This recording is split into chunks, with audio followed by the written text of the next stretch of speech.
बिस्मिल्लाहिर्रहमानिर्रहीम। अस्सलाम वालेकुम कलरकार।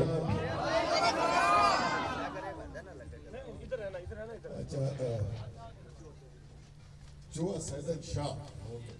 अच्छा जी, सबसे पहले तो ये अभी वो तराना बज रहा था और उसके अंदर एक लाइन ये थी, उसके अल्फाज ये थे, बीच में दीवार कोई एब्सोल्युटली नॉट। तो मैं अपने जितने भी हमारे पुलिस वाले जिम्मेदारान हैं, आगे भी अपने चकवाल में दूसरी जगह भी रुकना है, उनसे मेरी दरख्वास्त ये है कि ये जो आप लगाते हो ना उधर खारदार तारे और वो गेट बनाते हो और हमारे दरमियान रास्ता पैदा करते हो, ये बराए मेहरबानी ना करो। हम अवाम में से हैं, अवाम हमारे हैं, हमें इनसे कोई खतरा नहीं है, बिल्कुल भी नहीं। और खास तौर पे पूरा पाकिस्तान ही दलेर लोगों का मुल्क है, बहादुर लोगों का मुल्क है, लेकिन ये चकवाल का जिला जो है ये तो खास मुजाहिदों का, गाजियों का, शहीदों का जिला है। तो चकवाल वाले किसी गुलामी कबूल करें ये तो मुमकिन ही नहीं है। माशाल्लाह माशाल्लाह, यहाँ पर नौजवानों में वैसे ही जज्बा ज्यादा होता है, लेकिन जब भी मुझे मजमे के अंदर अपनी जैसी उम्र के लोग नजर आते हैं और वो उनमें जज्बा नजर आता है, आपको सल्यूट देना हो।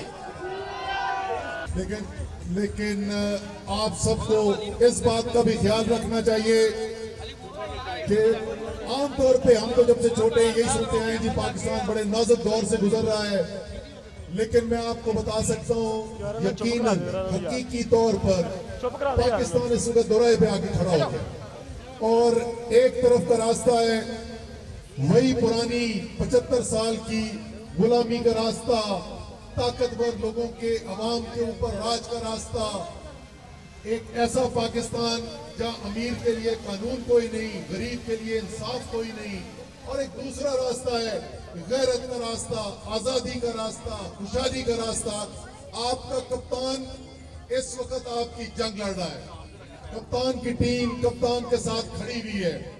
एक दफा पहले ये कोशिश हो चुकी है, क्योंकि उनको नजर आ रहा था कि ना कप्तान रुकने वाला है, ना कप्तान के साथ जो कौम खड़ी है वो रुकने वाली है।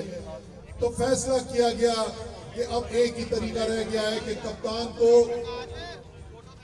कत्ल करके, शहीद करके रास्ते से हटाया जाए। लेकिन खान साहब जो है, अल्लाह ताला उनको और हिम्मत दे, लंबी जिंदगी दे।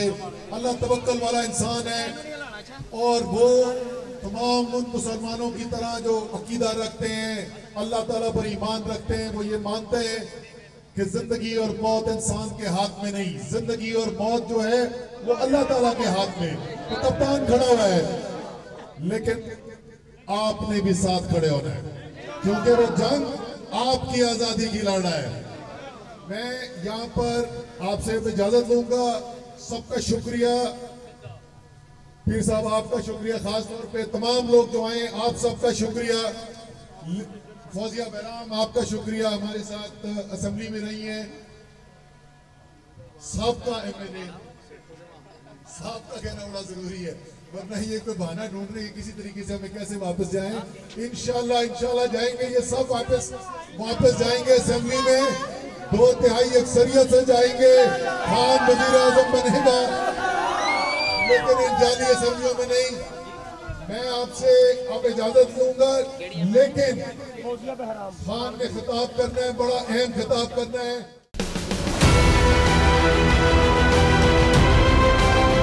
बोल ने हमेशा हक और सदाकत का साथ दिया, सच के साथ खड़ा रहा। हम हैं मिसाले अब्र, मगर इस हवा से हम डर कर सिमट ही जाएंगे, ऐसे भी हमने बड़ी मुश्किलात, बड़े बड़े चैलेंजेस, सिर्फ बोल खड़ा रहा, बोल डटा रहा। है उसकी आदत डरा रहा है, मेरी फितरत डरा नहीं हूँ मैं, और ये ईमान की ताकत की वजह से। सहाफत पर जब भी कड़ा वक्त आया, सिर्फ बोल खड़ा रहा, आवाज उठाता रहा हकीकी सहाफत के लिए। इंशाल्लाह अल्लाह बेहतर करेगा, हक बातिल पे गालिब आके रहेगा। बोल को है जरूरत अवाम के दुआओं की। मार्च होगा, आई लव बोल, बोल को वेलकम।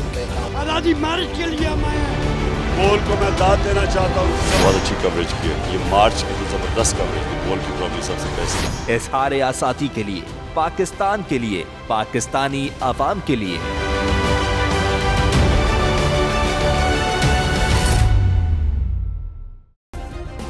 सब्सक्राइब करें और बेल दबाएं ताकि कोई खबर रह न जाए।